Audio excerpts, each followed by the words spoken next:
How have your own experiences with panic attacks shaped the path of your work? How long do we have?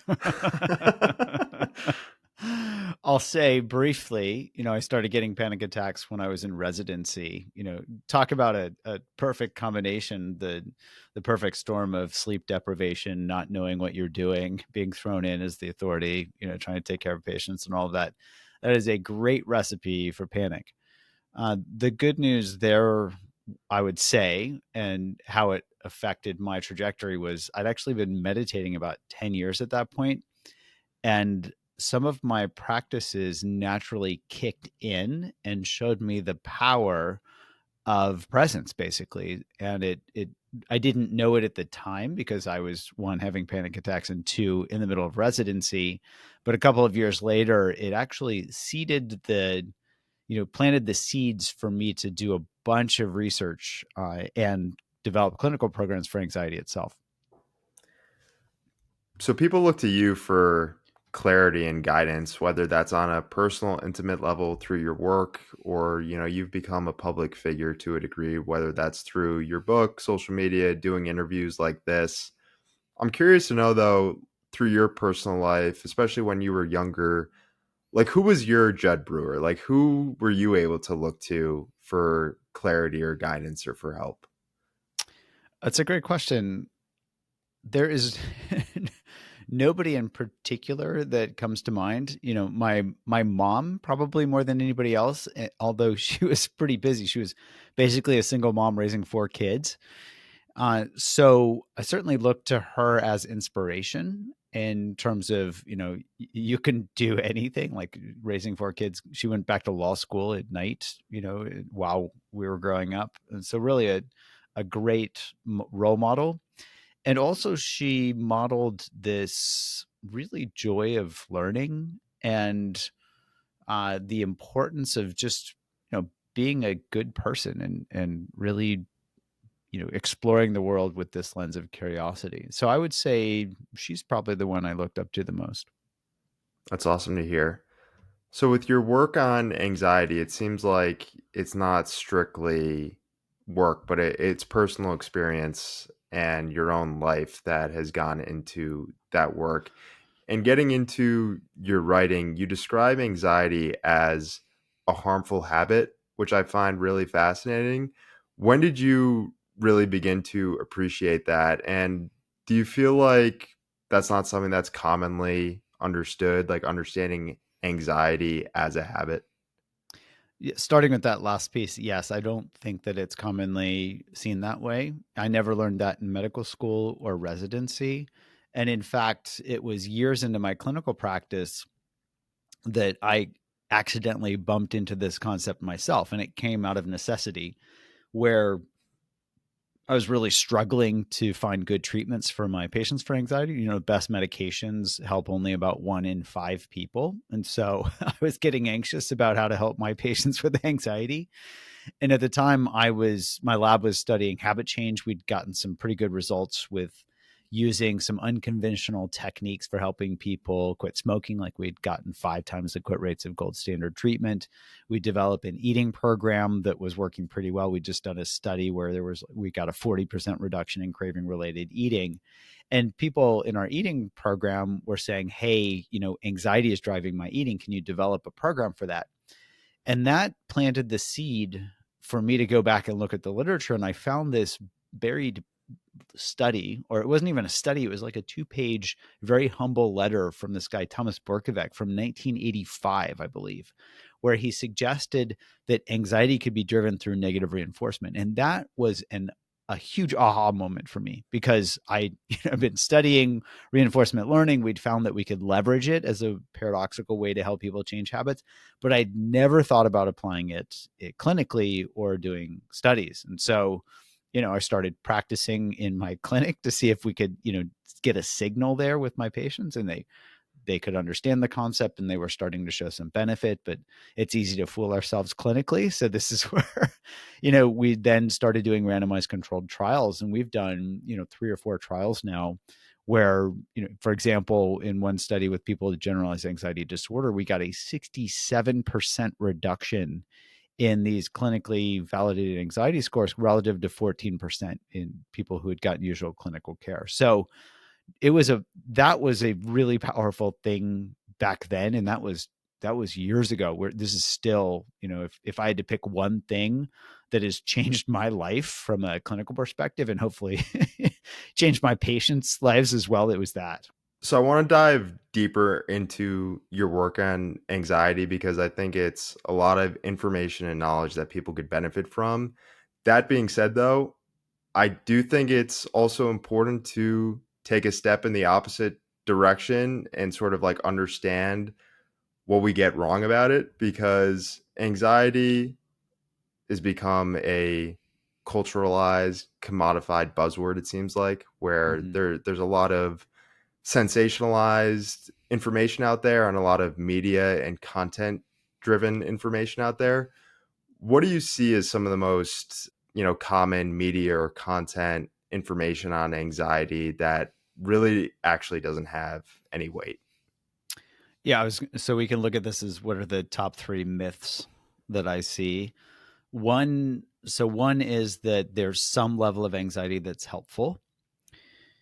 So, for example, there's this thing called the Yerkes-Dodson law, which is really a Yerkes-Dodson myth. I wrote about this in the Unlearning Anxiety book, but in short, it was based on a 1908 study of Japanese dancing mice. I kid you not. Go look up the paper.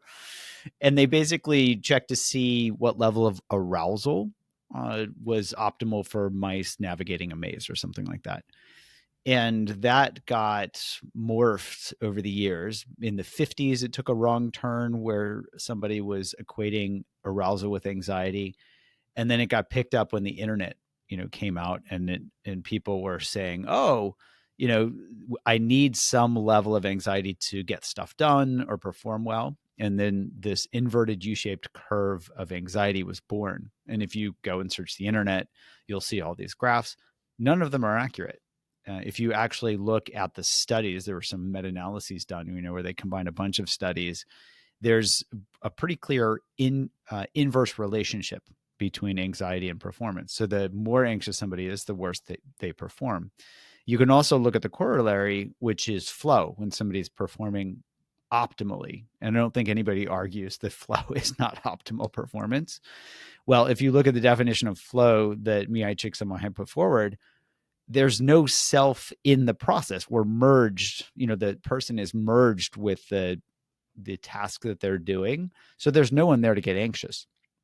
So that's, I would say that's top of the list, where people have written books. I remember people interviewing me who were writing books about how, but there's got to be some utility to it. The long story short is that correlation does not equal causation. Because somebody was anxious and they got something done or they solved a problem doesn't mean that the anxiety caused it. And in fact, if somebody's anxious all the time and they solve a problem, there's a good likelihood that those two are going to be correlated. But it doesn't mean that it's causal. So that's number one for the anxiety myth that I get to clean up, in the sense of that not being helpful. What else is a top myth that I see with anxiety?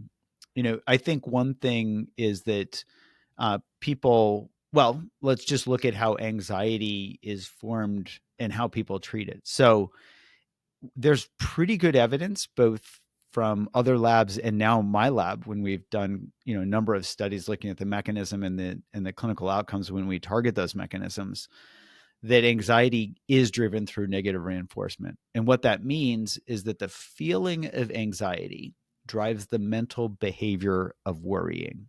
Okay.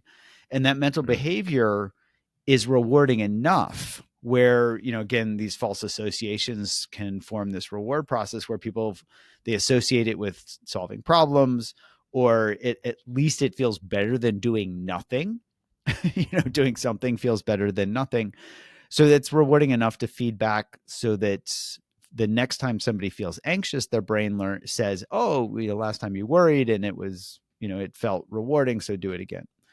So with that, when we can look at anxiety and ask, well, how is anxiety treated, right? You can look at the, SSRIs, again, about 1 in 5 people shows a significant reduction in symptoms. So for some people, medication can be helpful.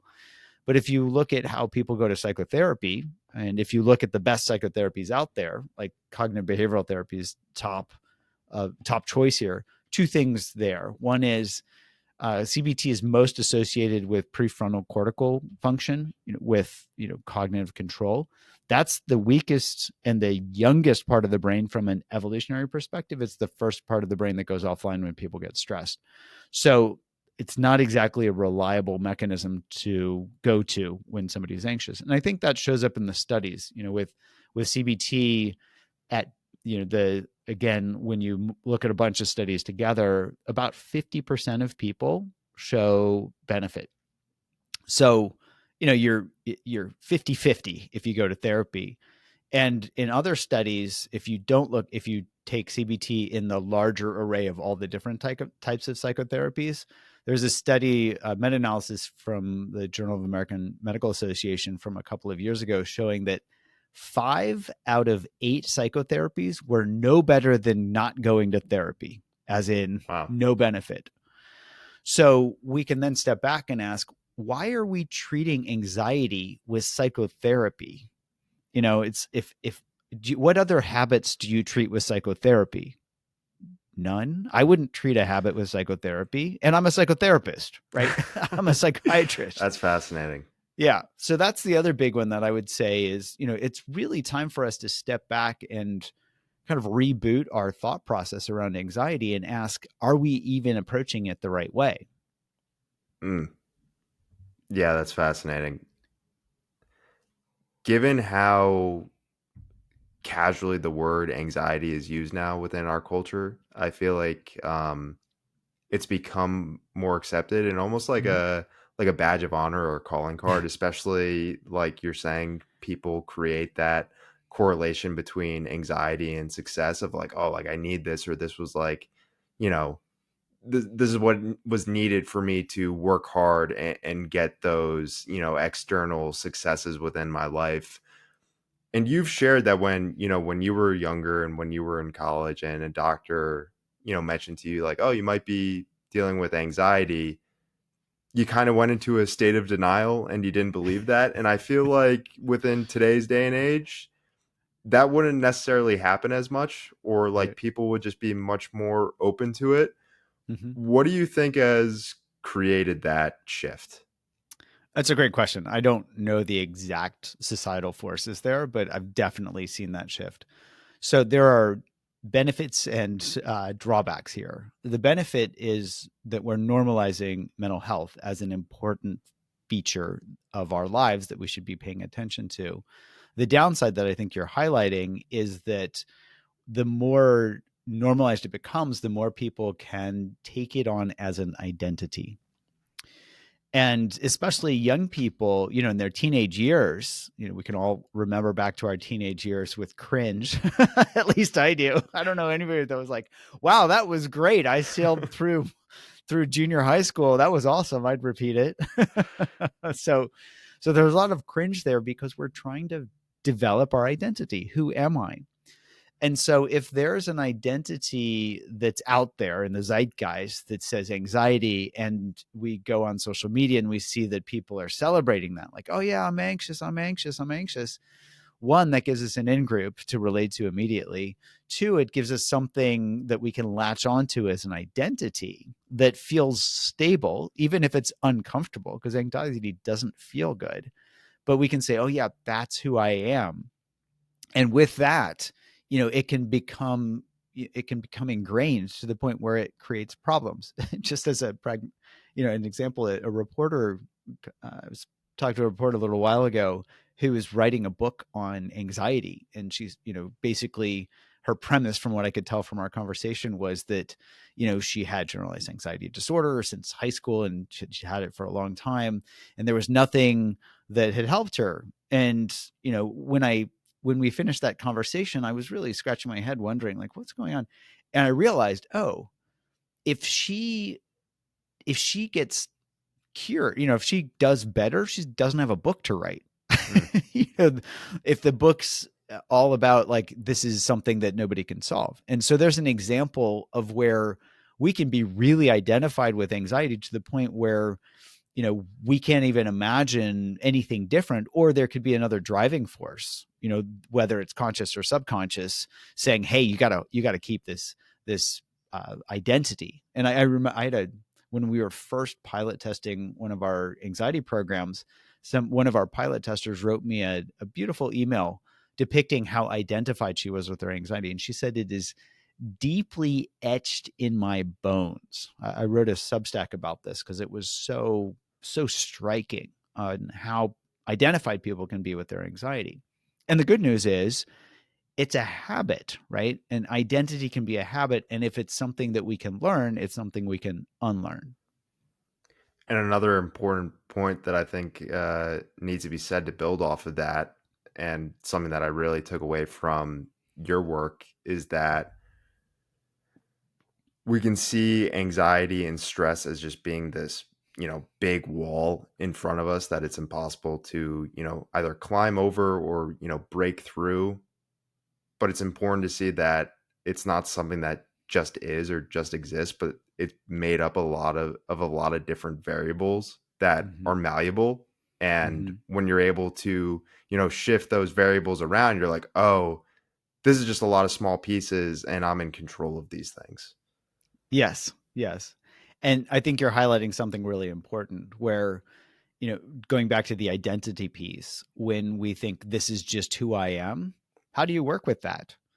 When you really break it down and you ask, oh, what does this anxiety feel like in my body? What are the thoughts that come up? And how do those thoughts and feelings play off of each other?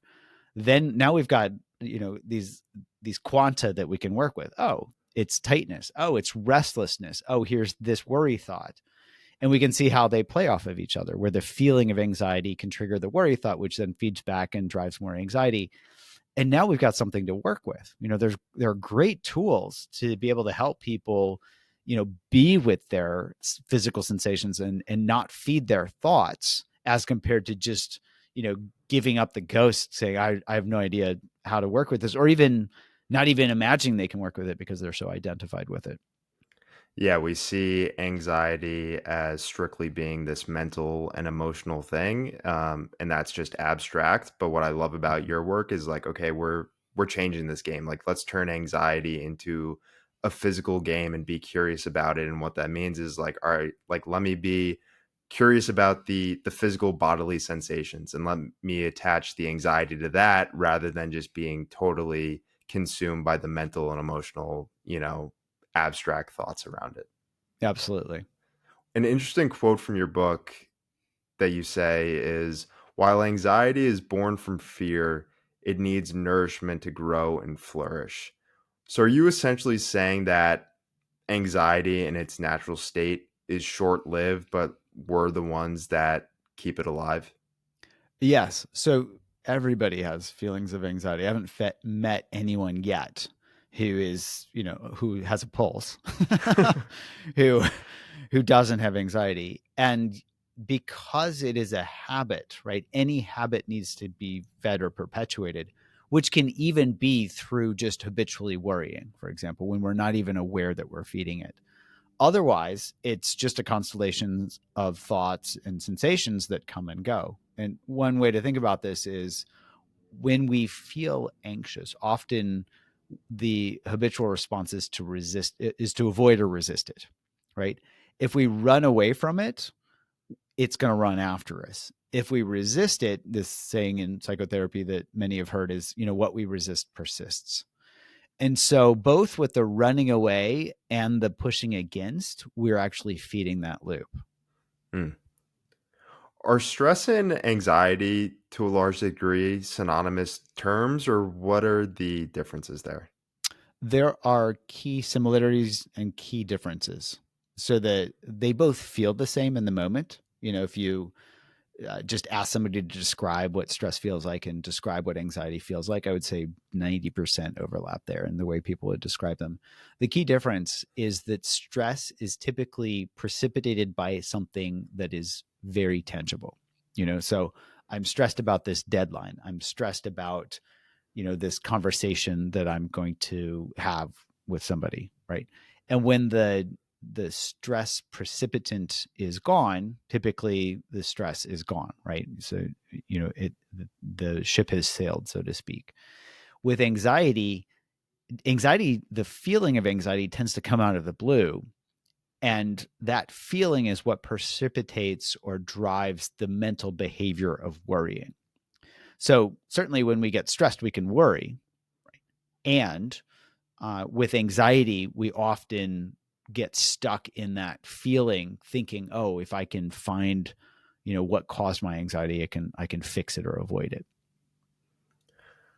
So your main framework that you lay out is this three gear system that I'd love to dive into. But before that, I'm curious to know just I guess, the backstory behind that, about how that came to be, the three gears, and what made you realize it was like, okay, this is what I want to have implemented. It was so to keep the story brief because it was basically a decade ago that this framework started emerging. We were doing work with first with people who are trying to quit smoking, and then people who were working with stress and emotional eating. And we were doing focus groups and qualitative research studies to see, because we were seeing people make these big shifts in their eating behaviors, and we wanted to see how that worked. And what we found was that there was this process, and I call it the three gears because I like bicycles. I grew up on a BMX bike. I love mountain biking. I love road biking, and the analogy worked pretty well. And the idea is, so we came up with this analogy around these three gears, and we can go through them one by one. But how that morphed into anxiety was that the process for any habit can be worked with using this three gears methodology. And the idea is like, whether it's an anxiety or a stressing or another habit loop, well, the first gear is to recognize it and map it out, right? So to just give you that first sense of this, it emerged out of the research. Our patients were telling us, what was happening for them, and they were basically describing the language for us. And then we just started testing it to see if that three gears methodology worked. And that's where we started doing these randomized controlled trials with anxiety, for example, using that methodology, finding that it works pretty well. I'll just say we've even incorporated that. We have a new next generation program where we're pairing this, way to democratize and digitalize these types of treatments where there's, human expert delivered content with AI based learning assistance, which we can bookmark if you want to come back to that. But that's this going beyond anxiety program where all of those are combined, really forefronts these three gears right at the beginning. And what we're finding is that people really appreciate being able to see that framework right at the beginning. In some of our previous programs, we kind of peppered it throughout these sequential trainings, but we're finding if we forefront it, people get it right away, and then we go right into applying it in all these different ways. And it's a great way to reinforce those concepts through their experience so they develop wisdom to work with their anxiety. Wow, and so that's a new innovation that has just come to be very recently for you? Yes, we actually just launched the clinical program called Going Beyond Anxiety just 2 months ago. So Wow. it's early days, but we're seeing some really solid results with that so far. Wow, that's awesome to hear. Yeah, I mean, I'd love to dive deeper into, I guess, the step by step of the three gears. Like, could you just walk us through that first gear? Sure. So first gear is recognizing the habit loop and mapping it out. So for example, I'm thinking of a patient that I wrote about in my Unwinding Anxiety book who has referred to me for anxiety. And as I was taking a history, I was listening to hear, what these where these elements were showing up for him. So there are three elements: a trigger, a behavior, and a result, or from a neuroscience standpoint, a reward. So basically, this patient, he'd had anxiety for about 30 years, and he had been referred to me because he was getting panic attacks and had panic disorder where he couldn't even drive on highways. And so we'd map out, that feeling of anxiety was driving him driving him to not drive. but it was also driving a habit of avoidance where he was eating fast food a lot as an avoidance mechanism. So I basically sent him home to map out, what are his triggers, what's the behavior, whether it's stress eating or worrying or whatever, and then what's the result. And so that's really the first gear, is just mapping it out. This can be simplified. So over the past couple of years, we found that we can simplify that process to just recognizing what the behavior is. The trigger is the least important part of the equation. And often people get stuck in that. That they think if they can figure out why they're getting anxious, they can solve it, but that's not how our brains work. So really the first gear boils down to identifying the behavior, which typically is worrying. It seems like a large part of that work that I deduced from your writing in your book, especially with some of the examples. Like, do you see it as literally writing and visualization for first gear being an essential part of that step? For some people, journaling or whatnot can be helpful. I would say for even more people, it's simply just naming what the behavior is. Like, oh, I'm Mm. worrying again. I really emphasize for a lot of my patients to keep it simple, right? And the simplest thing to do is just recognize, oh, there it is. I'm worrying again. Interesting. Well, that's interesting because that actually leads into my next question, because Mm-hmm. you can verbalize that naming, and it makes it easy to speak it out when you have concrete language behind that. You emphasize verbalizing when it comes to like repeating certain phrases, because it kind of mimics creating new habits, where it's just like a very repetitive, consistent getting into that wiring. And you Mm-hmm. say in your book to repeat this phrase 3 times when you're reading the book. You say, changing habits is hard work, but doesn't have to be painful. And you say to repeat that 3 times. Yeah. And I'm curious to know, where do you see that line between hard and painful? It's a great question. And I kind of write it in the book as a tongue in cheek way to remind people you bring some levity and some playfulness to these things. Cause, I said it out loud when I was reading the book. oh, good. How'd it go for you? Yeah. The idea is one, hard work. So, for example, my lab does hill repeats on Tuesdays.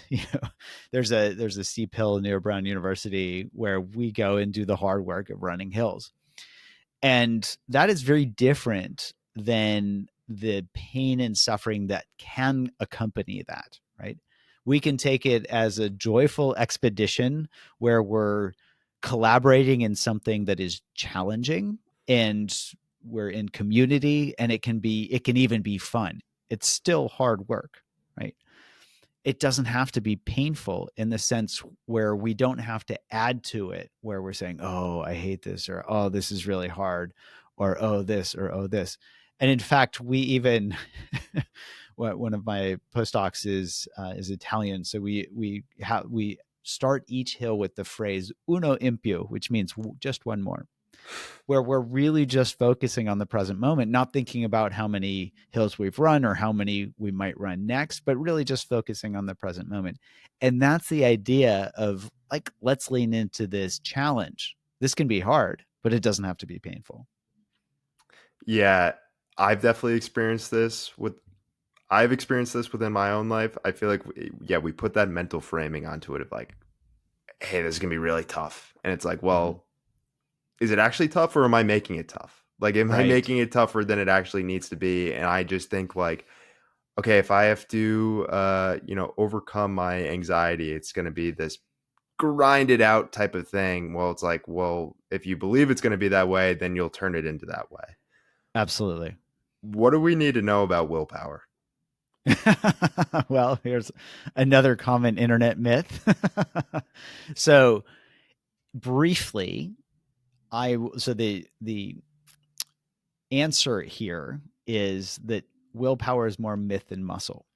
To explain that a little bit more, if you look at the neuroscience behind how habits form and how they change, willpower is nowhere near the equation for behavior change. So, just want to state that really clearly. Neuroscientists don't even they don't talk about willpower, right? This is this is, I don't know where this came from, but it's been a centuries old debate. There's a relief on the Parthenon where there's a rider and a horse. And the idea is that, it's more related to reason and passions, but it highlights how, our emotions are definitely going to run away and we are not in control. So for anybody to think that they can think their way out of anxiety, they're probably fooling themselves. Yet, I don't know. Again, this is just the zeitgeist in common culture. It's like, oh, well, there must be something wrong with you. Your willpower is not strong enough or it's weak. And there was a whole, probably a decade's worth of many studies where people were even looking at this concept called ego depletion, where it's like, oh, I can resist unhelpful behaviors in the morning, but by night I'm tired and I can't, right? And the same is, you can apply that to anxiety or worry. So we just think, oh, we can muscle our way out of something, we can grit our way through something. But if you look at the neuroscience, nothing in the equation suggests that that is true. Everything that the neuroscience points to is that we form a habit based on how rewarding the behavior is. This is where positive and negative reinforcement come in. And this is such a strong finding that Eric Kandel got the Nobel Prize in 2000, showing that it's evolutionarily conserved all the way back to the sea slug, right? That's how we form memory, is through positive and negative reinforcement. So that it's really hard to argue with that. And that the equations, they date back to the 70s. There were these two researchers, Rescorla and Wagner, and we still use these equations today. They suggested that the thing that can help change a habit is paying attention to it, right? So if by definition a habit's something we do automatically, it gets formed based on how rewarding a behavior is. Once we form that reward value, our brain puts this in habit mode so we don't have to think about the reward anymore. But we do have to think about it if we want to change the behavior. So we bring that back online and ask, how rewarding is this? Which actually gets to the second gear of these three gears. So with second gear, we have to see exactly how rewarding or unrewarding worrying as a behavior is. And so we can tell ourselves not to worry, to which I say, good luck. I don't mean this, in a mean way, but it's just like, I'm sure people have tried this, a lot, and they wouldn't come to my clinic if it worked, right? Because they wouldn't need my help. So we can tell ourselves to not worry. We can see that the willpower doesn't work, and we can take a couple of approaches. One is to say, well, my willpower is weak or broken or depleted. Or we could take a neuroscience approach and say, well, am I approaching this the right way? So if you take the neuroscience approach, you can ask a simple question, which is, what am I getting from this? And this typical answer that I get from a patient when they really look at what worrying is getting them is not much at best and nothing at worst. That's typically what I get. They're like, I can't believe I'm worrying. This doesn't get me anything, right? Especially when they dispel the myth that they're problem solving or whatever, where when they realize they problem solve better when they're not worrying, right? So when they dispel that correlation equals causation around needing their worry or anxiety, then they can see pretty clearly that the worry only makes them more anxious. And then they're pretty motivated to change their behavior because they see that worrying is not rewarding. That's what these equations point out. And it's called they're getting a negative prediction error, meaning that their brain is seeing that worrying is not as rewarding as they previously thought. It opens up this neuroplastic period where their brain says, oh, that's not so great. Why would I do that again? Makes it much easier to let go of the worrying once they can recognize the habitual nature of it, notice when they're doing it, and then learn to let go. Notice how willpower has nothing to do with this. Not sure if you've done much research between like different populations of countries, but like, is this largely an Americanized idea with willpower and creating this correlation between stress and willpower and success? That's a great question. It's certainly a very Western concept, or at least, we see this in Europe, et cetera. We have not done those studies specifically. So I'd be driving outside of my lane to say anything more than that's a very interesting idea. And I have no idea. Yeah, I mean, I I, don't know how I wouldn't pervasive it be is. surprised, but yeah, that's interesting to think of. So, getting deeper into second gear and to give you like a personal anecdotal experience to, I guess, sort of further bring the language and understanding of second gear. So I had Dr. Anna Lemke on a few months back from Stanford. For people who don't know her, she's well known for writing Dopamine Nation, and I gave her an experience of mine that I'd love for you to bring language to as well. So, like for me, when I was younger, like when I was like, okay, I want to, start eating healthier. Like, let me get on a clean eating meal plan, and I would still get like urges, and like I would cheat on it, and afterwards would either feel crummy like physically, like ooh, that wouldn't make me feel good, but it would be more so mentally of like, like dude, like why did you cheat on your diet? And I feel like I got to the point where when I would get those urges, I would quickly be able to think of like, oh, I know what I'm gonna feel like in the future of like, dude, why did you do that? And she brought the language of understanding that as urge surfing. And like what I'm explaining to you right now, like, is this what you describe as disenchantment, or like what is your breakdown of what I'm describing to you? Yes. So it's funny that she brings up the term urge surfing. This is very much in line with third gear. And it Okay. was actually, as far as I can tell, Alan Marlett, who is an addiction researcher at the University of Washington, first coined that term urge surfing back in the 1980s. And so it's interesting that she brings that forward because I'm not sure how familiar she is with the mindfulness schools or the awareness schools as a clinical psychiatrist. But that's it in a nutshell, is being able to recognize what an urge feels like. I think you and I touched on this a little bit earlier. We can see the components and then not get sucked into them. An example comes to mind with a patient. I was working at the VA at the time, who came into my office and said, "Doc, I feel like if I don't smoke, my head will explode." Right. And it was my first chief complaint of head exploding. So I went to my old habit and like backed up to my whiteboard in my office, and I was like, what do we do? And so I pulled out a marker and I had him start describing what the feeling of that craving for a cigarette was like. And we can think of, there's a very clear parallel with worrying and feelings of anxiety. And so I had him describe, he was saying tightness, tension, burning. And I was asking him what the intensity was at the same time. And it was getting more and more and more intense. And then at some point it peaked, and the intensity started to go down and down and down. And he gave me he had this big, aha look in his eyes. And I said, what happened? He said, I always smoke before the thing crests, but I realized, oh, I can just be with these sensations. Basically, to summarize what he said, I can be with these sensations. I don't have to smoke. And of course, his head did not explode. So that's urge surfing in a nutshell. And we can do this with cravings for food. We can do this with cravings for substances or behaviors, right?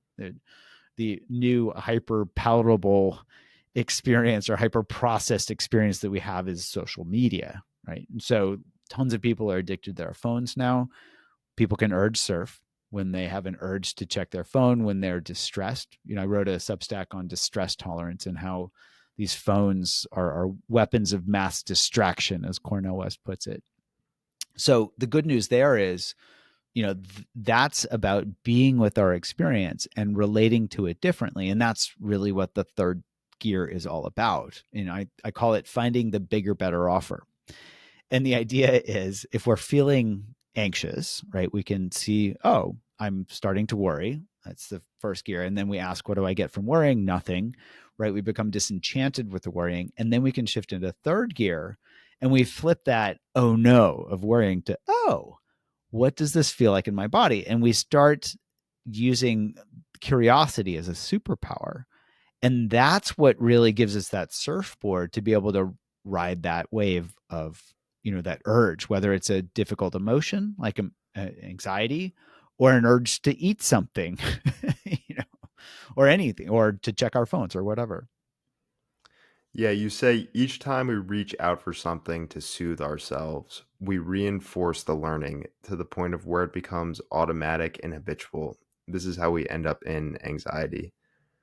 So to bring, even more language into it, it seems like to understand anxiety, we also need to understand what soothing means. Mhm. What's the relationship there between the two? Yes. So with negative reinforcement, if something is unpleasant like anxiety, our brains are wired to say, I got to get away from this as quickly as possible. So, for example, we can soothe ourselves by eating food, right? That's why it's called stress eating. Or we can distract ourselves by going on social media or checking our news feed or whatever. And those temporary fixes, and I say that they're temporary because they distract us from the underlying feeling of anxiety, yet they don't solve the underlying issue itself. And so soothing can come in the form of distraction. It can come in the form of some type of a behavior. And those tend to be the main flavors that I see.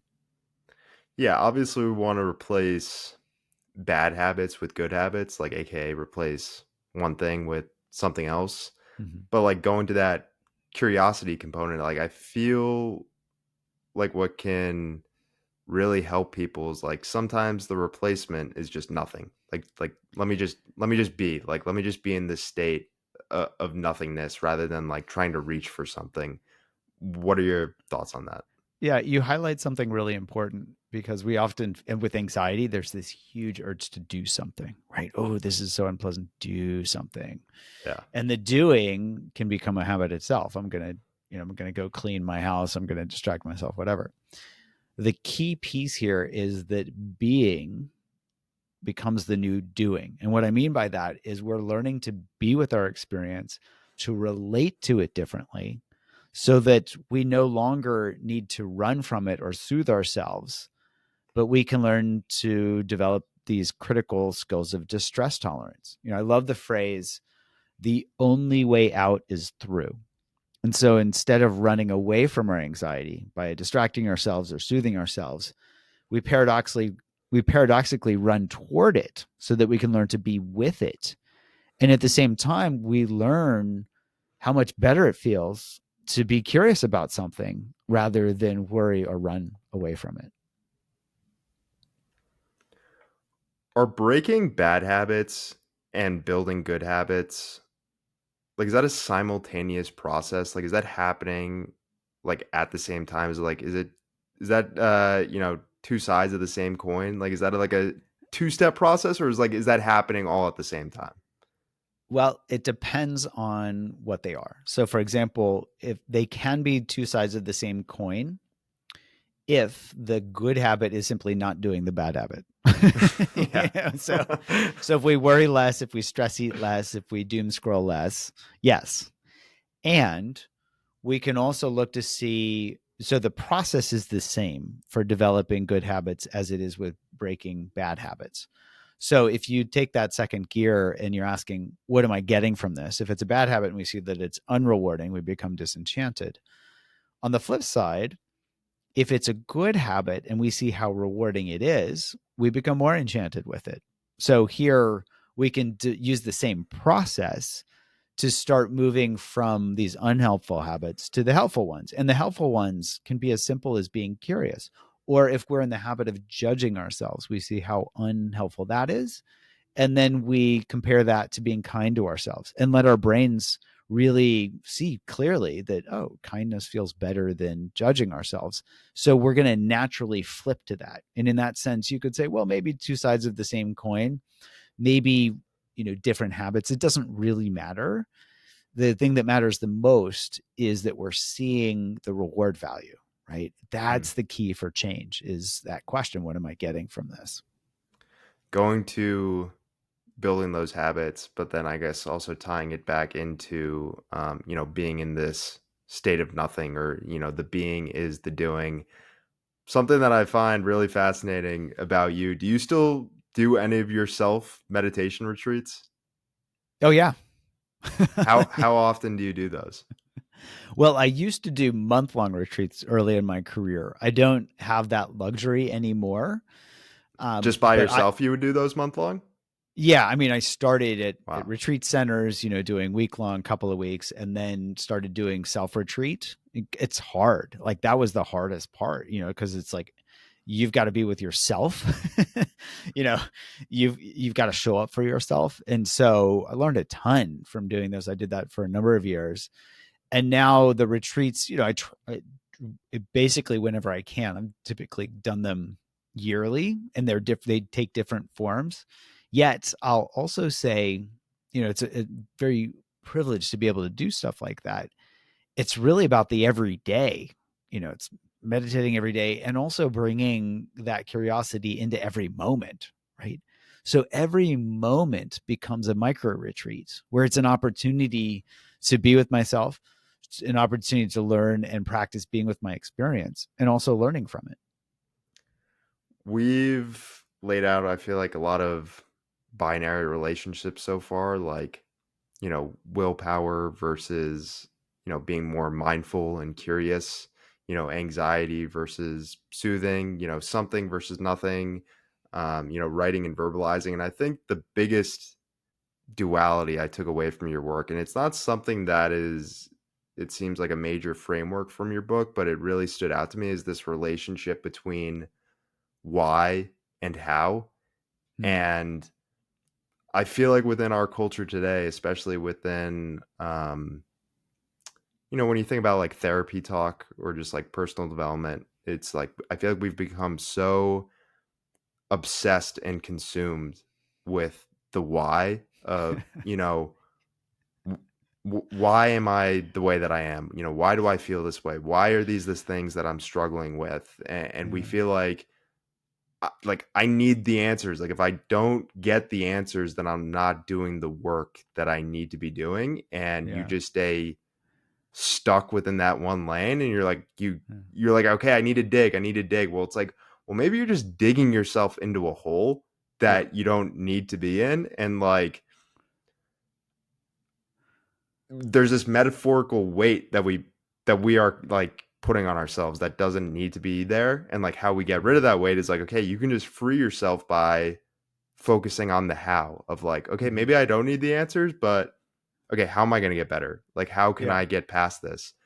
Yeah. How do you see that whole relationship between why and how, and just like focusing on the how is what like you can really just like that is what's going to allow you to heal yourself and evolve. Yeah. You're highlighting a critical point. So there's this, you've probably heard this. The joke is, if you're digging yourself into the hole, rule number one is to stop digging. The first thing to do is stop digging. And so with the why, I see this so much that we developed a specific lesson in our Going Beyond Anxiety program called the why trap. And the idea is we've been, I don't know, let's say psychologized into thinking if we can just figure it out, if it's, why was this, how did I do this? Why was it, was my parents, my childhood, whatever, why do I do this? Because it gives us an object to focus on, to think that if we can just figure it out, we can solve it. Well, there's this saying attributed to Einstein. He probably didn't say it. We can't solve a problem from the same level of consciousness that created it. And so if we try to figure out why we're anxious, we're asking the wrong question. And in fact, it drives these self-referential processes. Ethan Kross wrote a book called Chatter, where these can actually be worse for us to talk about ourselves more. And then you get your therapist involved, and then you're co-cogitating, where it becomes this co-rumination.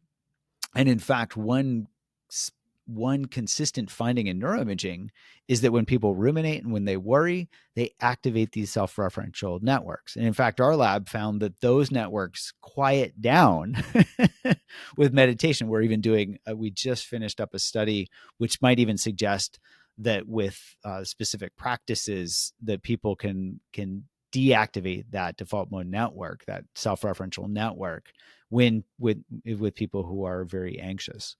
And so, the why actually may keep us stuck and literally digging, I don't want to say digging our own grave, but digging that hole deeper and deeper and deeper.